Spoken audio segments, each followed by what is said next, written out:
Okay, guys, honored and humbled to be here and represent the University of Louisiana, not only the university but the community of Acadiana, and certainly our football team and our staff. I hope everyone's had a quality summer.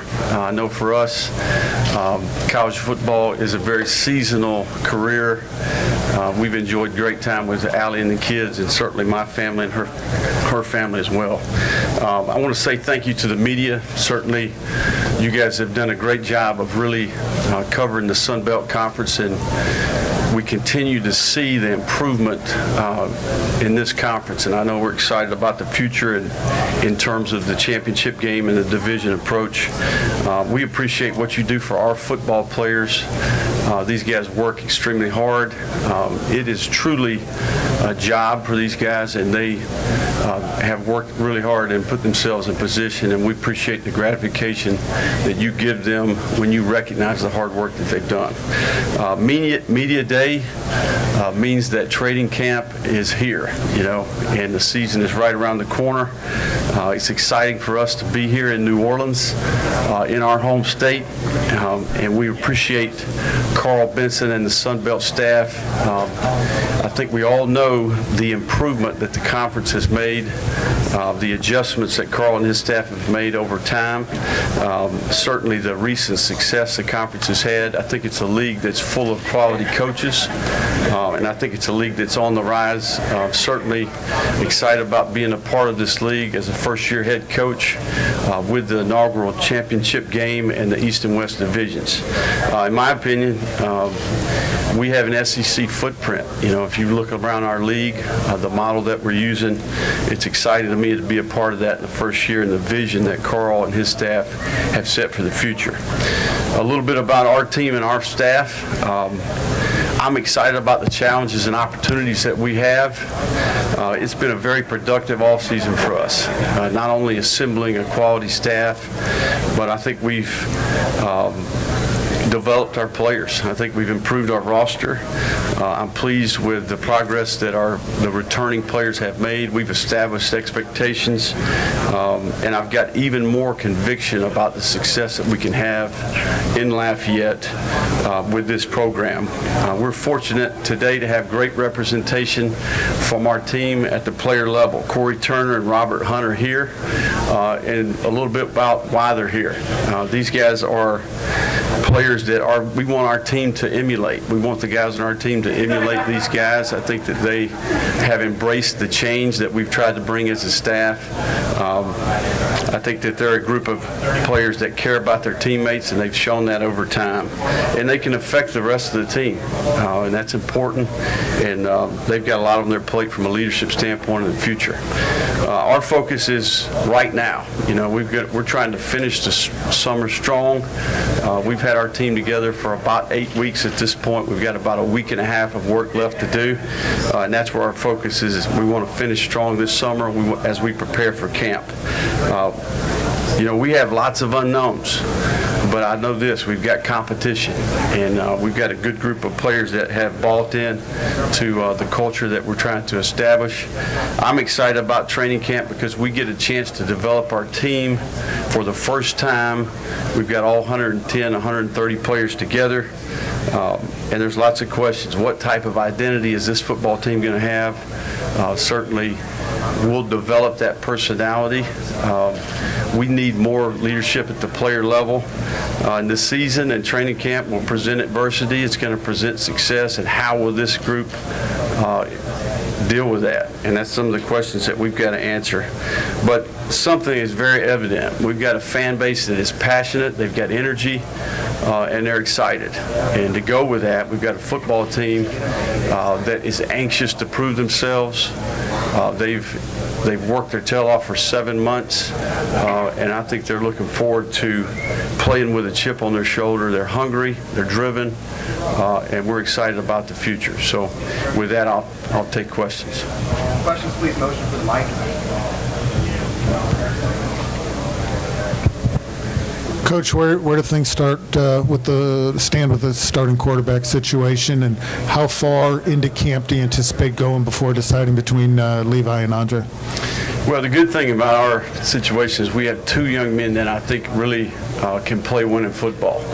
Andre Nunez being a senior and Levi Lewis being a sophomore both have experience and both have a skill set that I think could be very effective. So some teams may have insecurity about their quarterback position, but we do not. You know, we've got two guys that I think can play, and we're going to have great competition for our number 3 spot.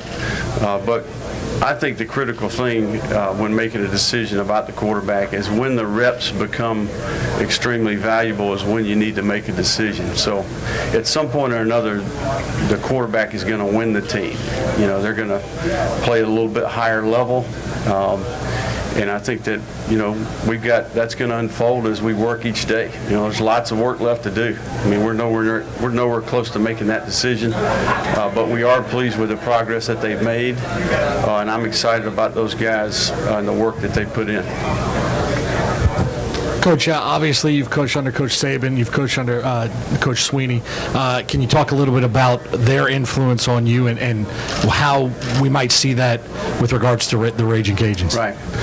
Well, I think I'd be remiss if I didn't say that I wouldn't be here today if it weren't for not only the coaches that I've worked for, but the coaches that I played for. And something that I think gets overlooked is the assistant coaches that you work alongside, the guys that you have a chance to observe that are not only good men but are very effective at what they do. So not only Coach Saban, Coach Sweeney, but Tommy Bowden, Buddy Pugh gave me my first opportunity. Played for some really good men. Todd Graham was a great experience at Arizona State, working with him last year, and Jim McElwain as well. So all of those guys, I'm a conglomeration of every one of those guys, you know, and I think at the core of what we do, you know, a lot of what I've observed at Alabama, you know, is at the core of what we do. But certainly there's things that you learn along the way that maybe you felt like you did better at other places that we've implemented at our place. So we're all a product of the people that we've been exposed to, the experiences that we've had, and I wouldn't be here today without all of those men. Hey Billy, Adam Hunsucker with Monroe News Star. When you were hired, so a lot of y'all made headlines with the just the kind of resources and financial commitment you were making to the football program, and in a state like Louisiana with the state of higher ed, how important have those private donations been to the program, and what has been your reaction to seeing this kind of commitment from the fan base? Well, I think to be very blunt, it was part of the decision in taking the job. You know, I think we're very fortunate to have great leadership in our administration. We've got a tremendous president with Dr. Savoy. I think Dr. Maggard is going into his second year. My conversations with him throughout the hiring process really intrigued me to be working for a guy who had some of the same beliefs about what it takes to be successful. And as going forward in the time that I've spent in Lafayette, it becomes very apparent that we have people in place that have passion for this university and want to see our football program and our athletic department have success. And I think the athletic department, college football, and the university, they go hand in hand. And I think we've got a lot of people that understand that, and we've got great commitment, not only from a resource standpoint, but from a facility standpoint, from an operating standpoint, and that doesn't happen without the contribution and investments of lots of critical people. Billy, Ted Lewis from The Advocate. Carl talked about the goal of the conference is to get into the New Year's Six game, even have a team go undefeated and be knocking on the door of the playoffs. You got that opportunity going to Mississippi State and Alabama. Can you just talk about what that, you know, like I said, the opportunity it presents, the opportunity and the challenge, and what would that mean for? Can you visualize that? Well, I think it's an intriguing concept, and we wouldn't be, I think we're a step closer because of the work that's been done at the conference level, at the president, administrative level with the universities that we have in this league. So a lot of stability going forward in this league, and that's exciting to me, with the championship game, with the East and West Division, and certainly with having some Power 5 opponents on the conference, on the schedule. If you can get in position and run the table, you're certainly a candidate for that New Year's Six Bowl. And I think what Central Florida accomplished last year is great for the Group of 5 football level, and certainly what we aspire to do at the University of Louisiana. Coach, you're going in with really a short-handed roster with numbers-wise and so forth. Has that had any effect on the way that you basically operate your business and even going into fall practice? Well, I think, really our focus is on the things that we can control. We're moving forward. We understand that we can't do anything about the past. Our approach is going to be that, our choices and decisions, our habits, our self-discipline can impact the future.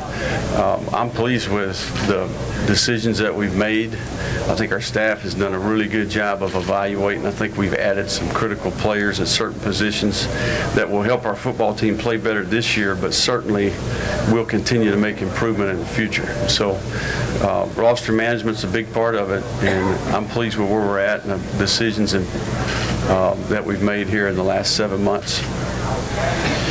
Coach, you came into the job knowing some things about recruiting this state of Louisiana. How did that inform the coaching staff choices that you made in filling out your staff? Right. I think that Louisiana's in prime position to put together a great recruiting class each and every year. And our philosophy is going to be to build our team from the inside out. This year, this state produces on average about 100 Division I players each year. We're going to recruit basically a 6.5-hour radius from right here. And I think that, our research would say there's 700 Division I players in that 6.5-hour radius. So if we can't get 25 good players out of that, we need to do something else. So we got a good staff. I think our staff has been diligent. We certainly, as we put together that staff, we're looking for a couple critical things. The first is a certain level of character and integrity, a group of men that really have a sincere interest in not only developing the guy as a football player, but as a person, of value and education. And then you want a guy who's competent at his job. He's got a certain level of expertise at his position, in his area. And then that recruiting footprint dynamic certainly is a big part of it. So I think we've got a staff that can do all of those things, and that's what gives me a lot of conviction going forward. Coach, kind of piggybacking off what Ben said, how important is New Orleans to you? And with that in mind, how important was getting Jabbar Jalouk on your staff? Well, I think most people would say that New Orleans is a very productive area, and certainly I think I know there's about 35 players a year right here, I think that it's critical that we come here and we get the right player. We get a player that's going to fit who we are and how we do things. And certainly we're going to recruit this area each and every year. We went to every football playing high school in this state this year, including New Orleans. And that is to try to build a rapport, a certain level of trust and respect with the high school coaches in this state. And Jabbar is a critical part of that. I think one of the big things in New Orleans is that it's a guy that they trust. It's a guy that's been where they've been. He understands the dynamics that go with living here and dealing with the high school football players and coaches in this area. So I think we all know what type of man Jabbar is. He's a good football coach, he's a good recruiter, but he's an even better person. Coach, good morning. What do you see as some of the benchmark games for establishing yourself as a leader of this program in your first year?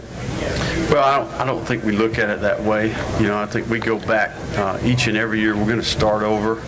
Our approach is that each team is unique. Each team is different. We got a new set of voices, not only at the player level, but you're going to have attrition on your staff. We can't necessarily zero in on games on our schedule as pivotal games. Where we're at as a football team, we know we're going to line up and play, and each and every one of those is going to be a competitive environment. That's one of the things about this league and the non-conference schedule that we have. We're going to have to be ready to play each week. So we're not going to take that approach. We're going to take an approach Sunday to Saturday each week as we turn over and go to the next one. Coach Bradley Mathis, Louisiana Gridiron Football out of Baton Rouge. Whenever people hear UL, they think of the word culture. What can you say about the culture you brought to UL, and also what effect has it had on the players, the locker room, and how do you see it moving forward? Well, I think when we talk about culture at University of Louisiana, we're talking about it in two different ways. The first culture that we are trying to establish at our place is how we go about our business inside the building relative to how our players represent the university, the community, our football team, and the first-class approach that we want them to have. Their integrity, their discipline, their toughness, the togetherness that we want to play with, the impact that we can have on the community, and a certain level of belief that we can do special things. That applies to every area. You know, that's not only how we play on Saturdays, but that's how we compete as students, and it's how we represent ourselves as people, not only while they're at our place, but the dynamic when they leave here, that they've got their education, and not only an education, but a network of people and a skill set that they can go have success in life. So the culture that, the second part of culture is, I think our area, our region is unique. It's special. You can't drive through that community and not recognize that. And it's all about the people. It's about their beliefs. It's about their belief in hard work, their belief in doing things with class. They're wanting to be associated with a winner, and that's why our new staff is at the University of Louisiana, to do those two things: establish our culture inside the building and embrace the culture in that community. Coach Napier, Ron Snyder on News 15. What's the process like for you, and what's the most difficult part about navigating through the season as a first-year coach in terms of preparing for each matchup? What's the biggest challenge for you going into the season in terms of that? Well, it's right here in front of us. You know, I think obviously we're trying to finish the summer strong, but training camp is where we will develop the identity of our football team. We'll kind of create a personality to some degree. We still need to make progress in terms of leadership, and we got to get ready to deal with the adversity that goes with not only within the season, but within a game, within a possession, within a quarter. So I think really establishing the mindset of our football team over the next 5 or 6 weeks as we approach the season is the most important thing right now. Coach Spencer Tillis with KTV. I know you've only been with the program a short time, but have you gotten a feeling either inside the program or around the community the importance of the rivalry with ULM and what it means for you guys down there? Well, I think in this league, there are tons. The Sun Belt Conference presents all types of challenges, really opportunities for our football team. We're fortunate to have had some success here in the past. I think as this league has kind of narrowed down and we have these 10 teams, there's all kinds of opportunities to play winning football. Certainly ULM is in our state, and they're a team that we compete against each year, and we look forward to that opportunity. Any final questions? And Billy, when you look at the job that your predecessor did, it was pretty, it was very successful for this program. 9-win seasons, 5 bowl games in 7 years, and still, a change was made, and it's your job now. Do you feel any pressure to kind of live up to that level of unprecedented success you had with the program?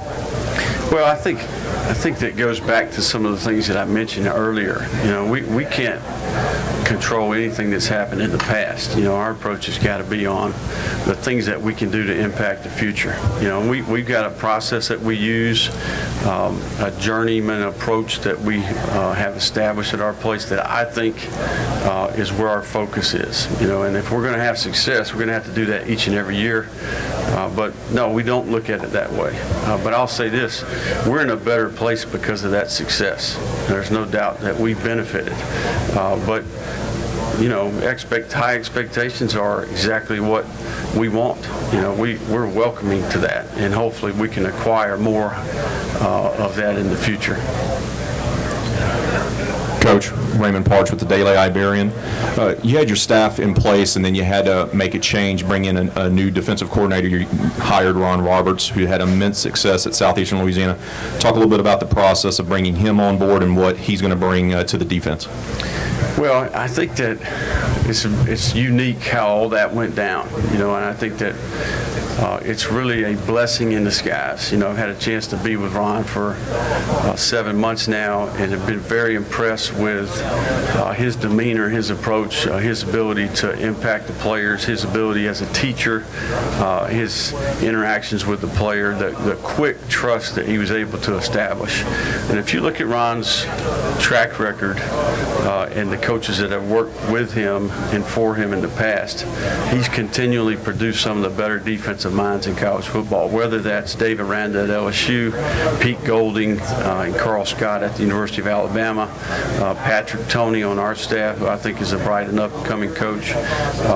Ron, he knows what he's doing, and I think he's excited about the opportunity to really do what he has passion for, and that's coaching defense. And it was one heck of a coup for us to be able to lure him over a 15-year head coaching veteran. And it's great for me, being an offensive guy who's going to call the plays and run the offense, to have a guy who has head coaching experience on the defensive side. So we're pleased with Ron and the work he's done, and we're excited about the future. Thanks, everyone. Thank you. You got it.